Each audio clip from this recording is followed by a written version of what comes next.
अस्सलाम वालेकुम जी।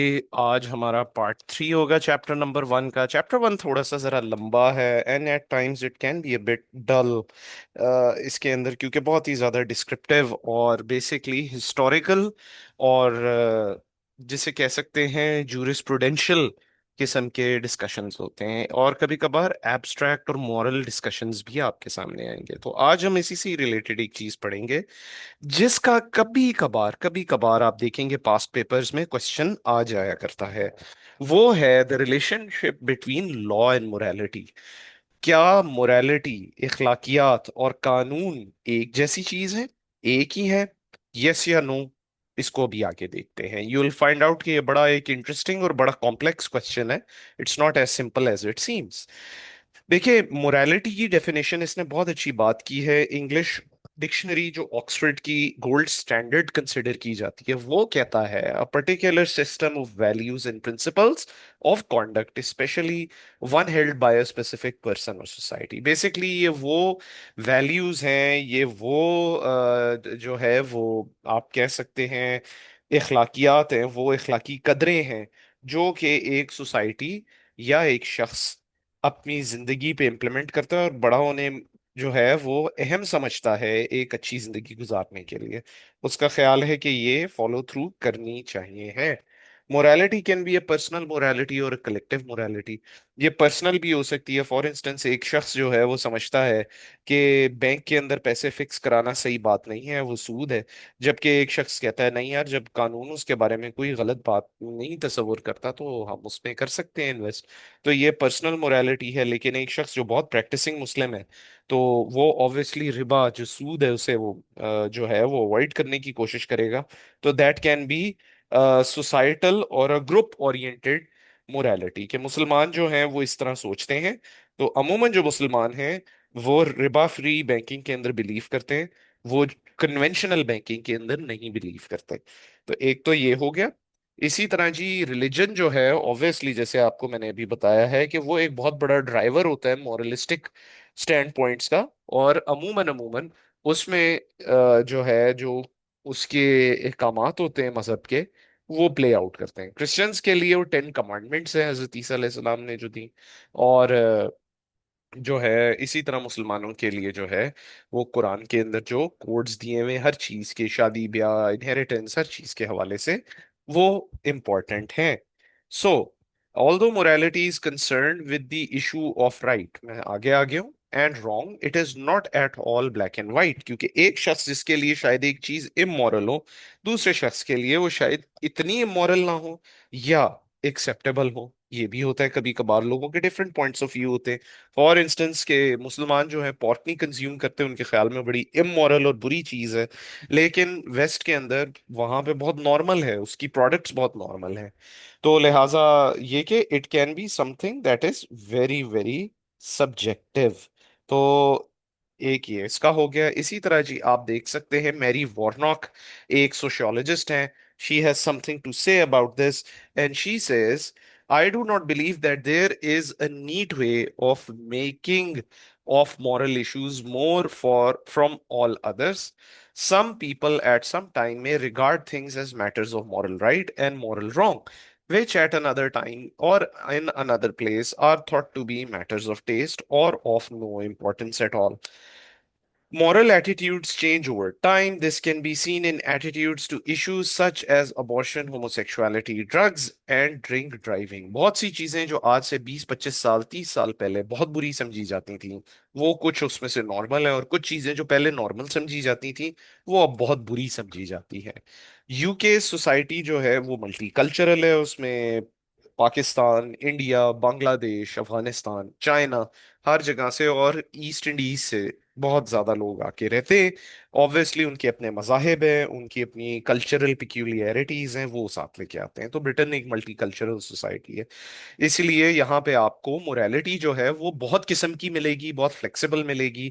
ऐसी सिचुएशन के अंदर लॉ का होना बहुत लाजमी होता है, क्योंकि लॉ एक ऐसी ग्राउंडिंग प्रोवाइड करता है जो सबके लिए इक्वली एप्लीकेबल होती है, regardless of their faith, their origin and what they believe and what they do not believe.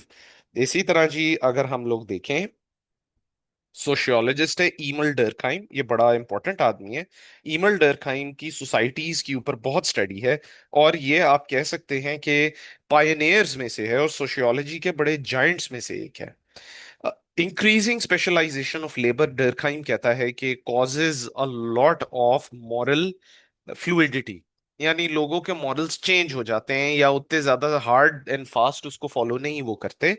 Growing ethnic diversity with in society, जब मल्टीकल्चरल होंगे, बाकी इलाकों से लोग आके रहेंगे जिनके मजहब, रंग, नस्ल, हर चीज मुख्तलिफ होगी, तो ऑब्वियसली जी मोरालिटी शिफ्ट होती है, वो लोग अपने कल्चर सेट लेके आते हैं। और एट द सेम टाइम अगर आपने उन लोगों के साथ काम करना होता है तो ऑब्वियसली आपको भी थोड़ा सा फ्लेक्सिबल होना पड़ता है। अगर आप उनसे कारोबार कर रहे हैं, व्यापार कर रहे हैं, या उनको रख रहे हैं काम पे, या वो आपको रख रहे हैं, तो लिहाजा you need to find common ground. तो human beings tend to be very flexible in certain situations जो इस तरह की हैं। So keeping this in view, fading influence of religious beliefs, जब आप मल्टीकल्चरल सोसाइटीज में रहते हैं वहां पे रिलीजन की जो गिरफ्त होती है लोगों की सोच पे वो काफी कमजोर होती है। व्हाट दिस डज इज कि अगेन ये मॉरल फ्लूइडिटी कॉज करती है। All of these factors are increasingly apparent in pluralist societies today, जो कि सोसाइटीज बहुत शायद पहले कंजर्वेटिव कंसिडर होती थी, जैसे अमेरिकन सोसाइटी भी एक जमाने में थी। अब वो ऐसी नहीं है। क्यों? क्योंकि एक ह्यूज अमाउंट ऑफ इमिग्रेंट्स वहां पे सेटल्ड है जो अब अमेरिकन ही कहलाते हैं, and obviously they have to be accommodated. उनकी भी कुछ चीजें उन्होंने एक्सेप्ट की हैं, और उन्होंने भी बहुत सी चीजें एक्सेप्ट की हैं from the people living before them in the US. So it's a circle. ये नहीं होता कि जनाब ये स्टैटिक रहे या ये एक ही तरह चलता रहे। With that being said, of all these factors increasingly apparent, under Durkheim's analysis, we should not be surprised to discover a parallel growth in diversity of moral outlook in norms and beliefs. तो लिहाजा आपको जनाब बहुत सारे parallel systems मिलेंगे, लोगों की सोच का पिराया बहुत मुख्तलिफ होगा, और अमूमन आप नोट करोगे कि बड़ा लिबरल होगा, नॉन कंजर्वेटिव होगा। तो एक ये चीज है। Essential core of society is based on a shared morality. Without a shared morality, society disintegrates. Law इसलिए एम करता है कि वो मोरालिटी को रिप्लेस करें एक ज्यादा बेहतर, ज्यादा सॉलिड कॉन्स्ट्रक्ट से, जिसके अंदर बहुत क्लियर कट हर चीज लिखी हुई हो, और कुछ जो है पॉइंट्स ऐसे हों जिनके ऊपर किसी को कोई शक और शुबा ना हो, और सारी सोसाइटी को उन पे एग्री करना पड़े और उनको फॉलो करना पड़े। वो कवानीन है। तो जनाब laws of the time are very important, और हो सकता है कि वो मॉरल हो सकता है वो ना मॉरल हो। उसकी एग्जांपल अगेन मैं आपको बैंकिंग की दूंगा। हुकूमत पाकिस्तान जो है वो रिबा वाली बैंकिंग, कन्वेंशनल बैंकिंग को इलीगल नहीं करार देती, even though Islamically it is not the best option. In fact उसके बारे में बड़े सख्त काम आते हैं, लेकिन कानून उसकी इजाजत देता है, क्योंकि कानून को पता है कि इसके अलावा फिलहाल हमारे पास कोई लंबी चौड़ी ऑप्शंस नहीं है। Islamic banking sector is not as big कि वो कन्वेंशनल बैंकिंग को टोटली आउटस्ट्रिप कर दें। तो गवर्नमेंट को ऑब्वियसली दुनिया के साथ चलना है, तो वो मजबूरन इसको अलाउ करती है। हाउ एवर पीपल जो के प्रैक्टिसिंग है बहुत सारे, वो फिर भी इस्लामिक बैंक्स की तरफ जाते हैं, कन्वेंशनल बैंक को नहीं यूज करते। तो विद दैट बीइंग सेड, इसकी एक बहुत अच्छी एग्जांपल एक तो ये है। तो लिहाजा लॉ कुछ कह रहे हैं this is allowed, but religious morality is saying कि नहीं, ये अलाउड नहीं है, और बहुत से लोग उसके साथ एडहेर कर रहे हैं रिलीजियस मोरालिटी के। तो लिहाजा आपको कानून और मोरालिटी में एक तजाद थोड़ा सा नजर आएगा। Contract law is based on moral issue, an idea that you should abide by your agreement. आप वादा करते हैं, आप कहते हैं कि जी आप मुझे ये पैसे दें, मैं आपको ये काम करके दूंगा, तो ये आपकी ड्यूटी होती है। तो जनाब ये भी एक मॉरल आइडिया है कि जब आपने वादा कर लिया, जबान दे दी, तो काम पूरा करें। ये कोई तरीका नहीं होता कि बीच में भाग जाए। Difficulty is that law does not reflect morality of the time. वही वाली बात है कि जी कानून जरूरी नहीं कि मोरालिटी ऑफ द टाइम को रिफ्लेक्ट करें। उसका एक एग्जाम्पल है कोविड 19 के जमाने में 2020 का इन्होंने केस जो है वो हमें एक एग्जांपल दिया हुआ है। Pandemic has shown different nations taking different solutions to the problem of protecting society and dealing with the sick. For example Australia और न्यूजीलैंड ने हर एक के लिए, इंक्लूडिंग अपने शहरियों के लिए, बॉर्डर्स टोटली क्लोज कर दिए थे। जबकि कोरिया ने भी यही किया। कोरिया कह रहा था कि हम सेलेक्टिवली बॉर्डर ओपन करेंगे और जो शख्स नहीं आएगा उसे क्वारंटीन भी करेंगे, उसको फॉलो भी करेंगे कि वो कहाँ जा रहा है कहाँ नहीं जा रहा है, एटसेट्रा एटसेट्रा। तो ये सारी चीजें हम लोग देखेंगे और इस हिसाब से ही चलाएंगे।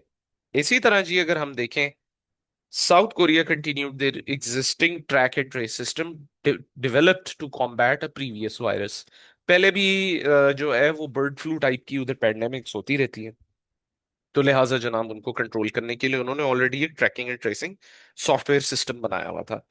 लॉ एंड जस्टिस, इसके कॉन्सेप्ट को देखते हैं। इंसाफ और कानून क्या ये एक चीज है? ये भी बहुत इंटरेस्टिंग बात है, जरूरी नहीं है कि ये दोनों एक चीज हो। Justice is a concept that can be describe simply by a synonym such as fairness, equality और इवन हैंडेडनेस। इंसाफ होता हुआ नजर आए, इंसाफ किया जाए, हर एक को कानून के मुताबिक डील किया जाए, एक खास लिमिट में रह के डील किया जाए, उसको अननेचुरल सजा ना दी जाए, जिसका नुकसान हुआ है उसका नुकसान पूरा करने की कोशिश की जाए। ये जस्टिस है। सच क्या है, किसने जुर्म सरजद किया उसी को सजा दी जाए और उतनी ही दी जाए जितनी बनती है, उसको over and above and beyond जाके सजा ना दी जाए। ये जस्टिस है। ठीक है जी। Law might be just, law might not be very just. Justice has, or however, the term justice has occupied the minds of some of the greatest thinkers across the ages. As a result, there is a wide range of theories available to explain its meaning and application. To consider the extent to which the law, civil and criminal, हमने पिछले lecture में cover किया था बड़ी detail में, achieve justice, we need to consider procedural and corrective justice as well as substantive justice. ये बहुत interesting concepts हैं, अभी टेबल को हम देखेंगे भी इसके हवाले से। Distinction is often made between procedural law and substantive law. Professor heart एक बहुत बड़े लीगल स्कॉलर हैं, वो कहते हैं कि according to law, refer to justice according to law and justice of the law. The former term relates to how laws are made. कानून अगर आपको याद होगा हमने रूल ऑफ लॉ में भी पढ़ा था, एक अच्छे ट्रांसपेरेंट तरीके से बन रहे, बेहतरीन तरीके से बन रहे हैं तो वो जस्ट कंसिडर हो सकते हैं, रूल ऑफ लॉ के प्रिंसिपल पे पूरे उतरते हुए कंसिडर हो सकते हैं।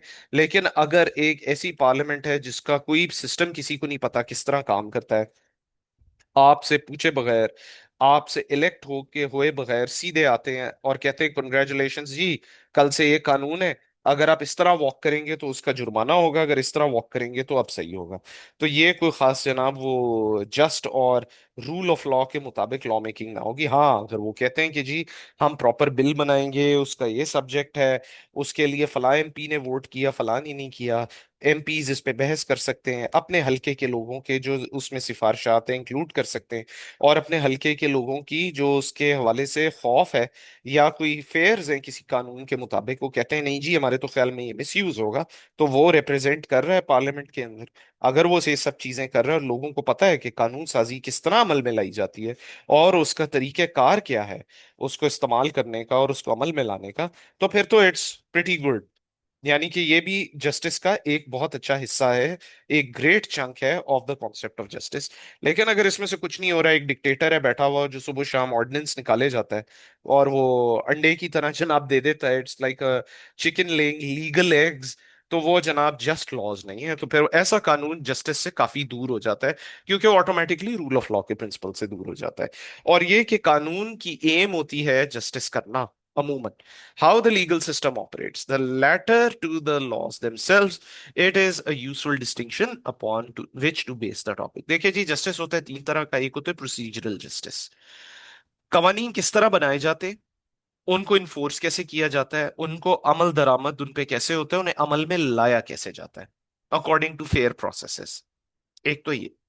दूसरा करेक्टिव जस्टिस है, जब एक चीज खराब हो गई, गलत हो गई, अब आप उसकी किस तरह रेमेडी निकालेंगे, आप जिस शख्स का नुकसान हुआ है उसके नुकसान को कैसे दूर करेंगे। दूसरे ने अगर ऐसा नुकसान किया है जिसकी वजह से जो है पूरी सोसाइटी खौफ और हिरास का शिकार है, कोई मर्डर किया कुछ किया, आप उस शख्स को कैसे सजा देंगे कि सोसाइटी एट लार्ज के अंदर जो है सेफ्टी एंड सिक्योरिटी रिस्टोर हो और will and writ of the state reinstate हो। तो ये करेक्टिव जस्टिस के क्वेश्चंस हैं।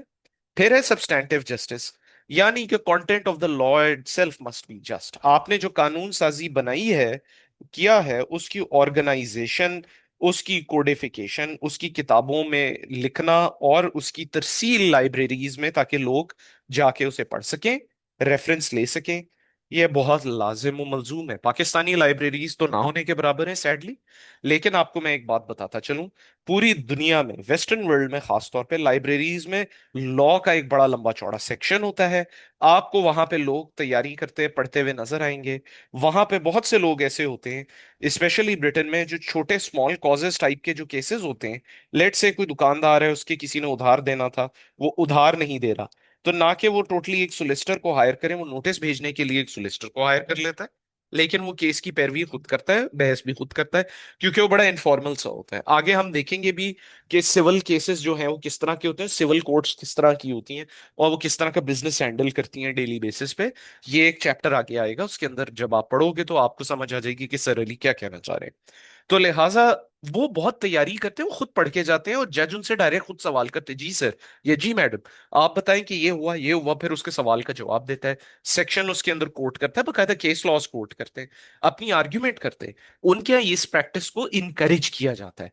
तो लिहाजा उनके यहाँ आम लाइब्रेरीज के अंदर भी लेटेस्ट लॉज एंड बुक्स उससे रिलेटेड फ्रेशली स्टॉक की जाती हैं, और बहुत पढ़ी जाती हैं, बहुत इस्तेमाल की जाती हैं। कांस्टेंट एक जो है एक्सरसाइज है। हमारे यहाँ सैडली लॉ का कोई सेक्शन नहीं होता।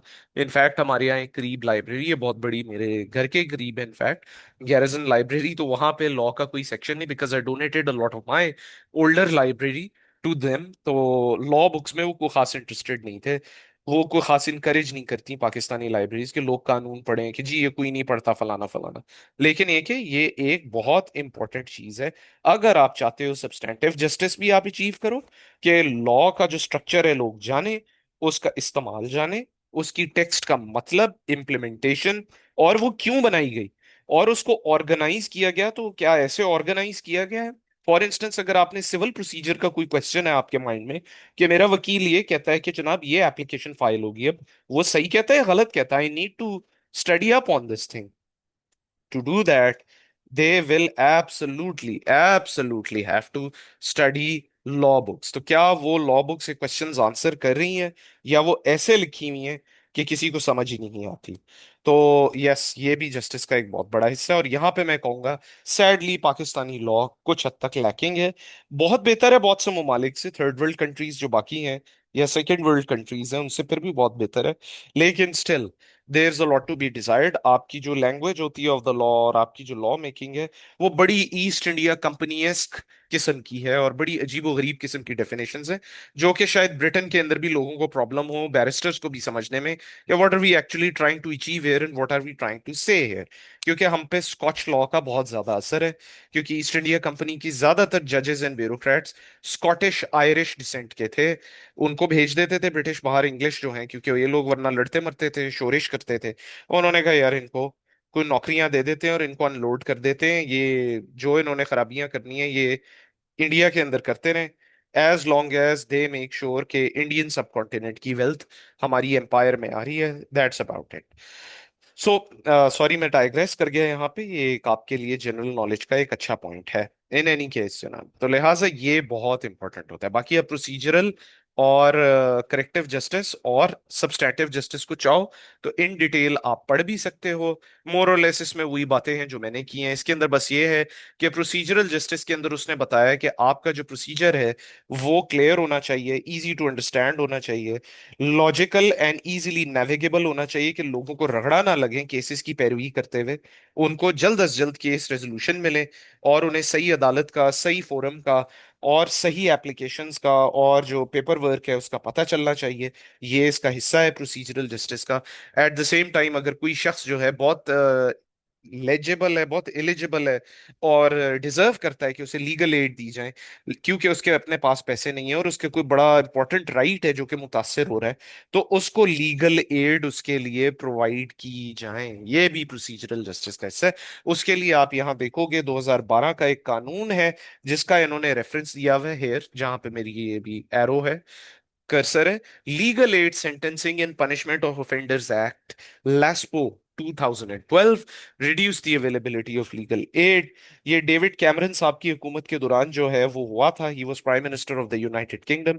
डेविड कैमरन बहुत पॉपुलर प्राइम मिनिस्टर था, लेकिन उसने इस वक्त जो ब्रिटेन के अंदर तबाही आप देख रहे हैं उसी ने कॉज की, by cutting government budgets down a lot. उसने बहुत ज्यादा ऑस्टेरिटी क्रिएट की। उसने वैसे तो बैलेंस शीट तो बहुत बैलेंस आउट कर दी, लेकिन उसने ब्रिटेन के जो स्ट्रक्चरल मामलात थे उनको बहुत अजीब तरह से डील किया। रिजल्टिंगली जनाब व्हाट हैपेंड वाज कि उसने लीगल एड को कट कर दिया। उसने कहा कि जी ये सोशल वेलफेयर वगैरह के ऊपर पहले तो कम लोग थे, अब इतने लोग इमिग्रेट करके आ गए, वो मिस यूज कर रहे हैं, हमें उनको कोई लीगल एड देने की जरूरत नहीं। जिसका केस बहुत अच्छा होगा वो पीछे पढ़ पुढ़ के और जस्टिफाई करके ले लेगा। तो जस्टिफिकेशन उसने बहुत बार हाई कर दी टू गेट लीगल एड। तो लिहाजा that is a bit of a issue. तो लिहाजा ये एक इशू अब हम लोग फेस करते हैं, जिसकी वजह से लीगल एड डेजर्ट्स वाला कॉन्सेप्ट एक क्रिएट हो गया कि ब्रिटेन में there are large swathes of area जहां पे लीगल एड के लिए जो है वो आसानी नहीं है लोगों के लिए। और वो अमूमन कोई प्रॉब्लम्स होते हैं तो वो सारी उम्र बिटर रहते हैं या उनका नुकसान हो जाता है, वो अदालत नहीं आते क्योंकि वो सिंपली अफोर्ड नहीं कर सकते अदालत आना। करेक्टिव जस्टिस, सैंक्शन, सजाएं और डैमेजेस वगैरह, सिविल केसेस के अंदर जब भी किसी को नुकसान पहुंचता है वो कहता है जी इसने ये काम किया जिससे लेट से मेरा कारोबार मुतासर हुआ, 2 हफ्ते मेरी शॉप बंद रही, उसके अंदर मेरी एवरेज इनकम जनाब रोज की इतनी थी, आप उसे मल्टीप्लाई करें 2 वीक्स पे, तो मेरा इसने नुकसान कर दिया, मेरा टाइम भी जाया हुआ और मुझे मेंटल टॉर्चर भी हुआ है, प्लीज मुझे कॉम्पनसेट किया जाए और इसको कहा जाए कि ये सॉरी करे, आइंदा इस तरह की हरकत नहीं करेगा। तो लिहाजा यहाँ पे जो चीज अवॉर्ड की जाएगी, जो बंदा एक्यूज्ड है उसके खिलाफ जो है प्लेंटिफ के फेवर में या क्लेमेंट के फेवर में, वहां पे हम उसे डैमेजेस कहेंगे। In negligence aim of compensation is to restore the claimant to their pre tort position insofar as money can this achieve to this to balance this, any contributory negligence on part of claimant will reduce their award। so अगर जो शख्स claim कर रहा है अदालत उसको कहती है कि आपका सर क्या कॉन्डक्ट था, आपने तो नहीं कहीं बदतमीजी की उस शख्स से या लड़ाई की, तो लिहाजा अगर लोग अपने हाथ में कानून को लेंगे, झगड़ा करेंगे, फड्डे डालेंगे, बदतमीजियां करेंगे, लेट से किसी शख्स के साथ फड्डा है, वो सड़क को ब्लॉक कर देता है, गाड़ी गलत खड़ी कर देता है, जैसे मैं आपको कल भी एक एग्जांपल दे रहा था, ना कि आप अदालत के पास डायरेक्ट आए, पहले उसे नोटिस भेजें, उससे कहें प्लीज आप ये चेंज कर लें या ना करें, वो नहीं करता, फिर आप अदालत आते हैं, आप अदालत को बताते हैं, और फिर पूरे मोहल्ले से जब बात होती है, सारा कुछ होता है, तो अदालत में पता चलता है कि जब उसने थोड़ी सी जगह रोकी गाड़ी खड़ी करके, आपने कहा अच्छा जी ये प्रॉब्लम कॉज कर रहा है, ऐसी की तैसी मैं पूरा मोहल्ला बंद कर देता हूँ, आपने लाके पत्थर फेंकवा दिए, आपने पूरी सड़क ब्लॉक कर दी, ऐसी की तैसी अब सारे इससे लड़ेंगे आके। नहीं जनाब, उससे नहीं लड़ेंगे, वो आप ही से लड़ेंगे, और अदालत आपको भी ब्लेम करेगी, वो कहेगी सर उसने अगर एक गलत काम किया है तो two wrongs don't make a right, आपने क्यों गलत काम किया। तो लिहाजा अगर इस तरह का नेगेटिव कॉन्डक्ट हो क्लेमेंट का, तो अप टू 75% हमें यहाँ पे वो बता रहा है कॉम्पनसेशन कट हो सकती है आपकी जो दी जाए। लेट से आपने £20,000 कॉम्पनसेशन में मांगे, तो अब वो कहेगा जनाब मैं आपको £5,000 दे सकता हूं क्योंकि आपका अपना कॉन्डक्ट माशाल्लाह बड़ा प्यारा था जिसकी वजह से आपने पूरी अवाम की लाइफ को डिसरप्ट किया। सॉरी, कानून इसकी कहीं पे इजाजत नहीं देता, ना ही देगा। तो लिहाजा इसके हवाले से उसने हमें एक केस भी बताया है जिसका यहाँ पे लिखा हुआ है title, Jepson versus Ministry of Defence 2005 2000, 75% of the claimant's award was deducted for his contributory negligence. This reduction is just because of it is proportionate. It reflects that the claimant was largely responsible for his own harm।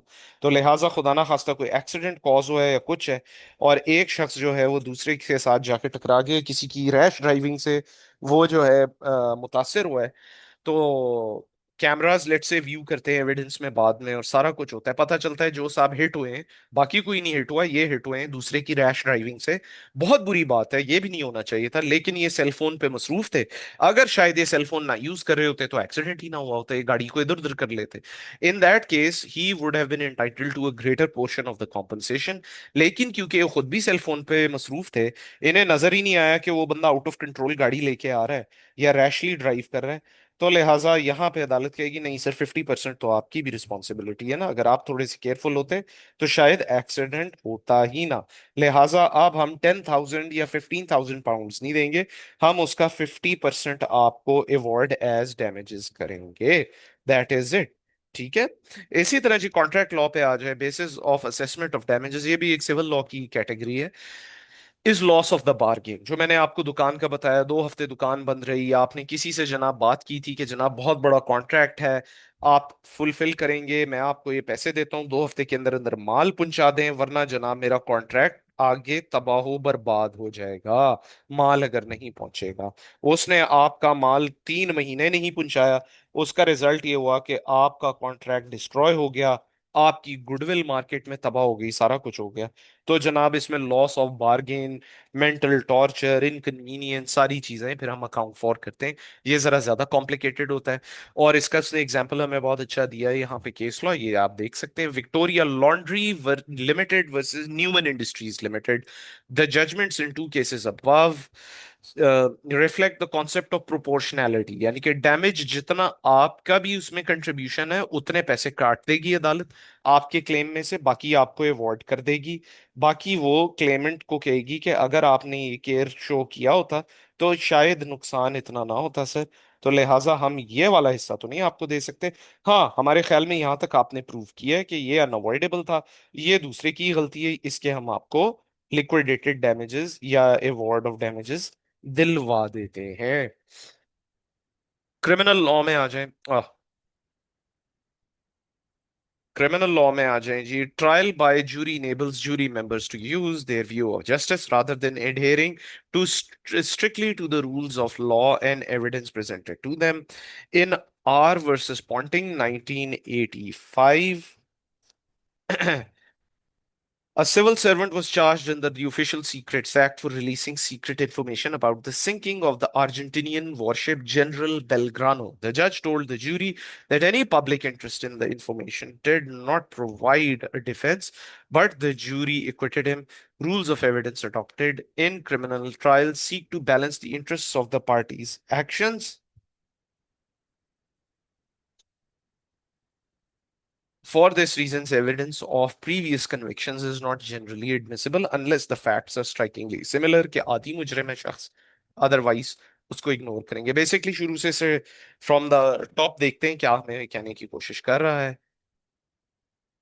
देखें, criminal law के अंदर आपके यहाँ जज जो है वो presiding officer होता है और वो लॉ को ऑब्जर्व करवाता है, लेकिन गिल्ट या इनोसेंस, गुनाहगार या बेगुनाह होने का फैसला ये जूरी ऑफ वन पेयर्स करती है।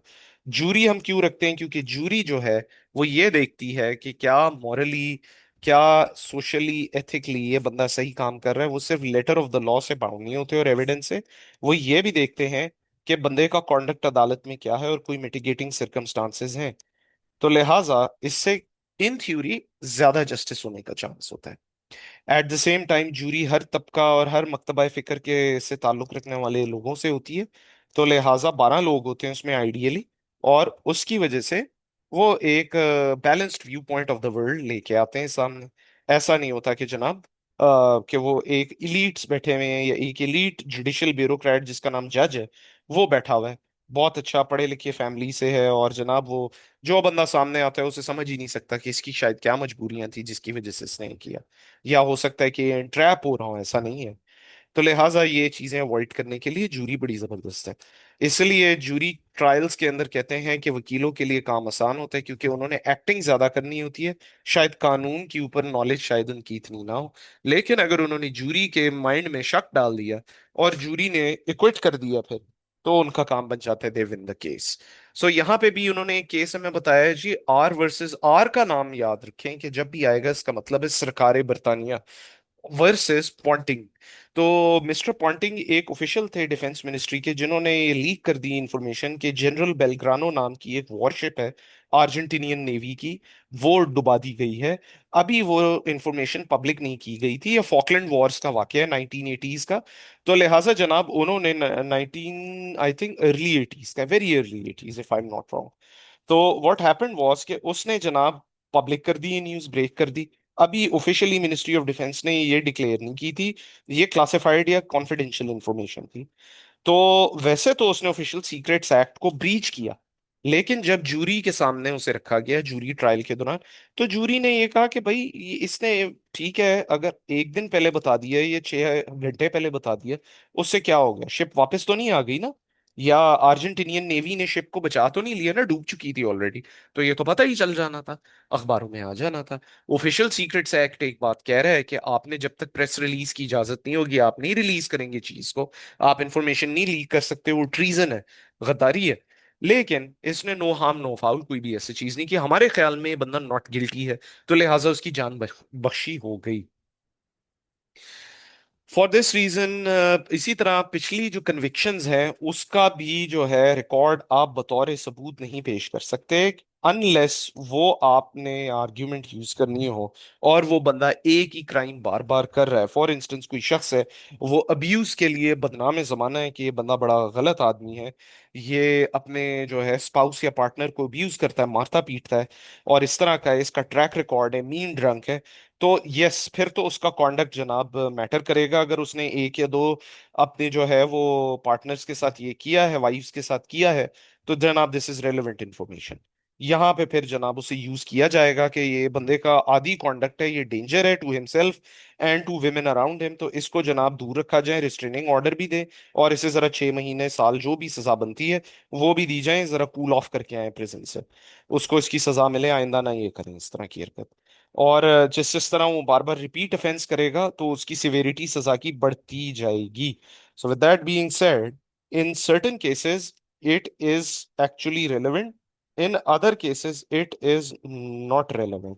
आप जनरली इसे नहीं इस्तेमाल करेंगे as a tool to convict somebody, ये अच्छा नहीं समझा जाता ब्रिटिश लॉ के अंदर, अनलेस जनाब उसका बहुत ज्यादा कोई बेरिंग होती है करंट केस में कि ये बंदा आज आदि मुजरिम है। एक और उसका एग्जांपल हो गया कि एक बंदा है जो ड्रग डीलिंग के लिए बार बार पकड़ा गया है, बार बार वो सामने आया है कि जनाब ये डील करता है, एक दफा, दो दफा, तीन दफा, और वो हमेशा थ्रेशोल्ड से ऊपर होती है उसके पास नारकोटिक्स, तो इसका मतलब है ये बंदा आदि मुजरिम है, and yes that's relevant information. On the other hand, even illegally obtained evidence may be admissible. Jeffrey versus Black 78 इसका बहुत अच्छा एग्जांपल है, बड़ा कंफ्यूजिंग केस लॉ है लेकिन बड़ा इंपॉर्टेंट है। पुलिस ने एक स्टूडेंट को अरेस्ट किया सैंडविच चोरी करने के इल्जाम में, और फिर उन्होंने उसकी फ्लैट की इलीगल सर्च की। जब सर्च की तो वहां से ड्रग्स बरामद हुए। तो मैजिस्ट्रेट ने केस उठा के बाहर फेंक दिया, उसने कहा कि जी ये इनएडमिसिबल है। लेकिन जब डिविजनल कोर्ट तक केस अपील के अंदर क्राउन प्रोसिक्यूशन सर्विस लेके गई, तो उन्होंने कहा कि नहीं, ये पहले शायद अनजस्ट फील हो रहा था लेकिन ऐसा नहीं था, one thing led to another, और ये एक इंपॉर्टेंट नॉलेज है जो कि पुलिस ने अनकवर की है यहाँ पे, और वो बिल्कुल जी रेलेवेंट है और एडमिसिबल है। अब बाकी जो है इस केस को आप चाहो तो आप जरा डिटेल में देख सकते हो। एक्चुअली मिस्टर ब्लैक जो है, ये जो जेफरी है, ये जरा थोड़ा सा आदि ड्रग डीलर वाला सीन था, कि जनाब ये बंदा नोन है कि ये काम करता है और नोटोरियस है उसके लिए, और कई दफा आना जाना इसका रहा है। However, consider a situation where the police had discovered plans and materials to commit a terrorist attack. They would surely be justified in relying upon the material found in the illegal search in a court. And to assist this aim, the Counterterrorism and Border Security Act of 2019 has strengthened the powers of the police, including the use of stop and search. Injustices arise where people serve prison sentences for crimes they're not guilty of. Famous cases include the Birmingham Six and the Guildford Four. The publicity of these and other similar cases led to the establishment in 1997 of the Criminal Cases Review Commission, जिसका सिर्फ काम ये होता है कि वो randomly इसी तरह के केसेस जहां पे महसूस हो रहा है कि कंट्रोवर्सी थी, कि शायद ये कन्विक्शन, ये जो सजा दी गई ये सही नहीं है, वो बंदे शायद बेगुनाह थे, वो उनको खामोशी से रीओपन करके उसके तमाम प्रोसीजर और फाइल को पढ़ते हैं और देखते हैं और लोगों से इंटरव्यू करते हैं और अपनी एक पैरेलल इन्वेस्टिगेशन करते हैं कि क्या हमें ये केस जो है रिव्यू करने की, रिविजिट करने की जरूरत है। अगर होती है तो रेफरेंस तैयार करके भेजते हैं, और जनाब लोगों को जिनको कभी कभार शायद गलत कन्विक्ट किया होता है, या जरूरत से ज्यादा सजा दी गई होती है, कानून की प्रिस्क्रिप्शन से ज्यादा सजा मिली होती है, उनको फिर आजाद करने में इसका बड़ा रोल होता है। Justice in substantive law, again हम लोग पढ़ चुके हैं कि जी ये ऑर्गेनाइज्ड हो, कोड फॉर्म में होना चाहिए, इसके प्रोसीजर्स क्लियर होने चाहिए. Some murderers are viewed worse than others. The setting of for a tariff does not allow for proportionality, so may lead to harsh decisions. In R versus Coker 1989, the defendant suffocated his wife at her insistence with a pillow. She had been terminally ill and in much pain. The trial judge denied the defendant any partial defense. Trial जज का कहना था कि sir murder है, और ये जो mercy killing है, बेशक उसने आपको कहा कि प्लीज मुझे मार दो, मेरी बस हो गई है, मुझे बहुत तकलीफ हो रही है, तो उसने कहा ठीक है, उसकी मर्जी थी, उसने आपको मजबूर किया कि आप उसके साथ ये करें. लेकिन द थिंग इज कि आप जो है कानून के अंदर मर्डर के ही मुर्तकिब हैं, तो लिहाजा आपकी सेंटेंस हुई है. जो कानून बनाना है वो पार्लियामेंट का काम है. जब तक पार्लियामेंट नहीं इजाजत देती कि मर्सी किलिंग मर्डर नहीं है, हम आपको वो जो है कम सजा नहीं दे सकते.